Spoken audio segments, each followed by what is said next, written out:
If you're a high achiever, you probably wear resilience as a badge of honor. You know the drill. Power through, pull the all-nighter, hit the deadline, no pain, no gain, right?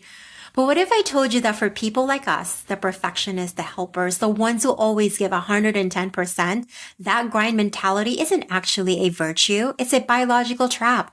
I learned this the hard way. I spent decades bracing myself against the pain and just trying to out-willpower my own body until it finally said, please Zen, no more. And so today I want to talk about why your drive might be the very thing keeping you stuck in a cycle of chronic pain and fatigue, and the radical unlearning it takes to actually find your way back. For years, I was an expert on vitality. As a registered dietitian and certified health and wellness coach, I knew all the clinical rules. But privately, I was fighting an invisible war. I was navigating fibromyalgia, stage 4 endometriosis, and recovering from not one, but 6 major surgeries. My education taught me how to treat symptoms, but it didn't teach me how to live. I thought if I just had enough grit, I could beat my own biology. I treated my body like an adversary to be conquered. I wasn't just sick, I was biologically bankrupt. I was stuck in this exhausting loop of forcing my way through the day until I inevitably hit a wall, and probably more times I could count. Does that sound familiar? Here's the thing I had to learn. For high performers, doubling down on the hustle actually fuels the fire.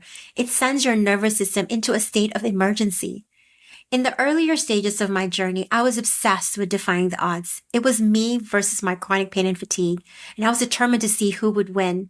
I was fighting my own biology with pure grit. I remember overtraining my body with this massive ambition to one day run a marathon. I actually made it 6 miles, if you can believe that. That was my peak, before everything started to fall apart. I would overcompensate on good days, running for miles, and then maybe hitting a Pilates class right after, trying to make up for lost time or lost progress. But then the flare-up would hit. The pain and fatigue would shut me down for days. Felt defeated, angry, and honestly, I would eat my way through the frustration, or maybe not even eat at all. The worst part, my knowledge as a dietitian actually made it harder. I used my expertise as a weapon to beat myself up even more for the emotional eating. It was a vicious cycle, and I was so unkind to myself. I was letting my ambition and my drive dictate this total misconception of what it meant to thrive. I realized I couldn't willpower my way out of a deregulated system. I had to do something terrifying for a high achiever. I had to surrender. I had to stop looking for a miracle cure and start engineering a roadmap. That's where the concept of Nutrify360 came from. It wasn't born in a lab. It was born in my own recovery. It's based on 3 pillars that changed everything for me. Mindset, shifting from forcing to nervous system regulation. Mito, optimizing my mitochondria, my cellular energy through nutrition, not caffeine or adrenaline. Movement, moving mindfully in a way that honors my body's limits instead of constantly testing them. Today I'm back in the arena, but I'm not pushing through anymore. I found what I call sustainable flow. It's a way of living where my ambition no longer outpaces my biology.